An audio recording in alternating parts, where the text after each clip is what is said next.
Iglesia Católica Ortodoxa Misión Juárez presenta Omar Ortiz el siguiente tema para todos nuestros seguidores a través de este canal de YouTube.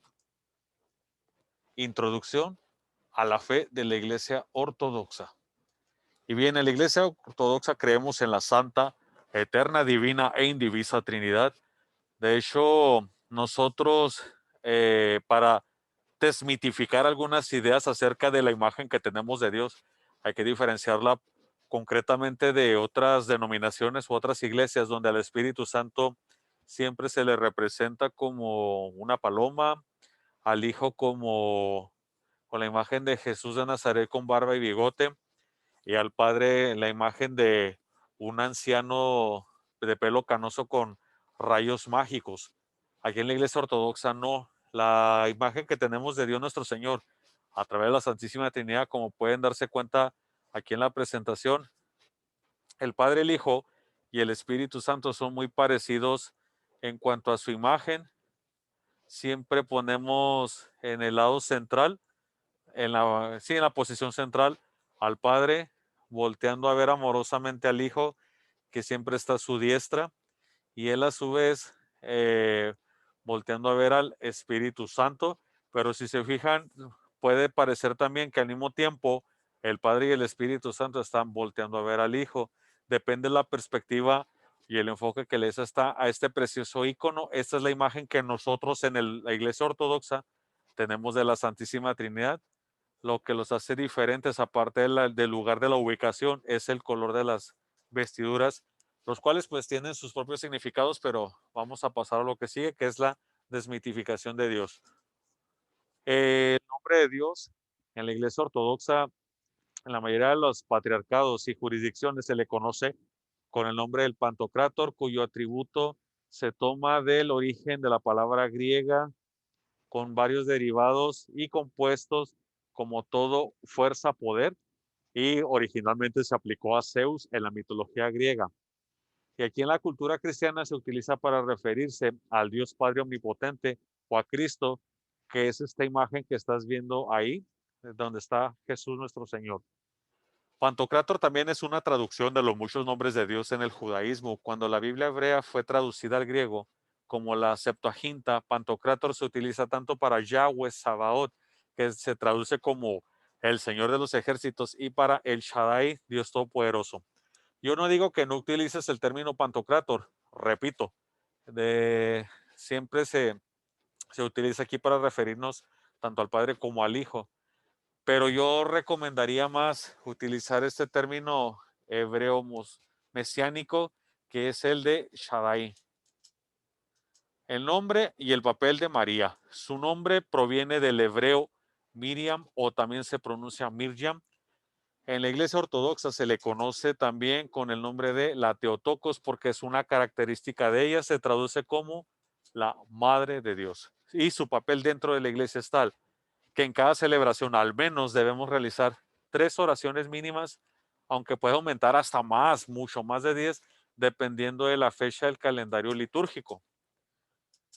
Algunas temáticas importantes dentro de la Iglesia Ortodoxa que estamos compartiendo para Misión Juárez es dar unas orientaciones sobre la organización jerárquica de la Iglesia, que a diferencia de la Iglesia Católica, donde a partir del obispado viene el arzobispo, el cardenal, el papado, acá en la Iglesia Ortodoxa no. Después del tercer grado, que es el orden episcopal, ya ahí nada más se considera, dependiendo concretamente de las organizaciones, de las zonas geográficas, sí se puede utilizar el término, por ejemplo, arzobispo, metropolita, eparca, para referirse a algo así como al equivalente a patriarca, que es el líder del patriarcado, de los patriarcados ortodoxos que existen.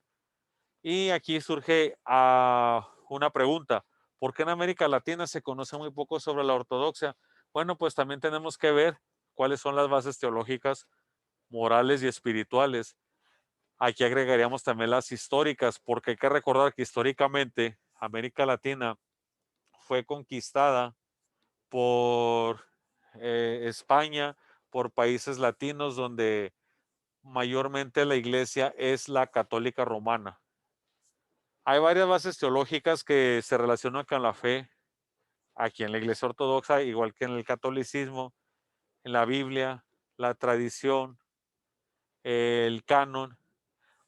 Tenemos también bases morales que tienen que ver mayormente con la disciplina que se maneja y con las prácticas de la fe ortodoxa, los textos de los padres de la iglesia, entre otros puntos, asimismo como bases espirituales relacionadas con las obras de caridad, los sacramentos, la penitencia que nos convoca la iglesia. Otras creencias y posturas de la iglesia ortodoxa, por ejemplo, los santos, las postrimerías. Creemos también en la santidad de las personas que es alcanzable a través de la gracia santificante que Dios nuestro Señor otorga. Creemos en los mandamientos, tenemos prácticas comunes, entre otros puntos, ¿verdad? Aquí también, ya para ir concluyendo con este tema, hay que ver cuáles son los términos incorrectos y correctos dentro de la iglesia ortodoxa. Vamos a empezar de derecha a izquierda. Un término incorrecto es la palabra misa. En la iglesia ortodoxa se le conoce como divina liturgia. ¿Por qué esa diferencia? Pues simplemente hasta la duración, mientras en la iglesia católica una misa dura alrededor de promedio 1 hora, en la iglesia ortodoxa una divina liturgia anda entre 2 horas, 2 horas y media o hasta 3 de duración. Otro término incorrecto es decirle celebración de la palabra. Nosotros lo conocemos con el nombre de oficio de típica o tipicón. Otro concepto es el de sacerdote, aunque este es aceptado, es correcto, mejor dicho, es lo más apropiado. Traducido sería la palabra anciano y se conoce con el nombre de presbítero, que viene de presbíteros, ¿verdad? Entonces, te invito a que utilicemos más los términos correctos. Por ejemplo, el de Virgen María también es aceptado en la iglesia ortodoxa, pero comúnmente y lo correcto es llamarle Teotocos. En la iglesia ortodoxa no existe la primera comunión como tal. Nosotros cuando vamos a comulgar, le llamamos participar en la Eucaristía. Otro término incorrecto es el de rosario, aunque es aceptado y utilizado en la mayoría de los patriarcados. Nosotros le llamamos el kombushkini, cordón de la oración, regla de Teotocos, shotki, entre otros. Y bien, pues algunas diferencias entre la iglesia ortodoxa y otras es que otras iglesias hacen su celebración de frente al pueblo, mientras nosotros en la Divina Liturgia participamos en la celebración de espaldas al pueblo. En otras iglesias se utilizan hostias, a veces el agua y el vino, o a veces solamente agua, como por ejemplo en la iglesia egipta de los llamados coptos, donde ellos no utilizan vino, sino solamente agua para la comunión. En la iglesia ortodoxa, como la conocemos nosotros, es el uso de pan, agua y vino. En otras iglesias, los obispos son elegidos por el obispo y nombrados por el obispo de Roma de entre los sacerdotes.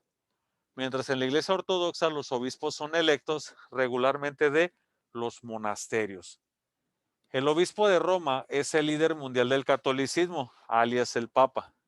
El de Canterbury es el del anglicanismo, mientras que en la iglesia ortodoxa, patriarcas y arzobispos son los líderes en sus territorios. Yo soy Omar Ortiz, gracias por el favor de su atención. Hasta la próxima.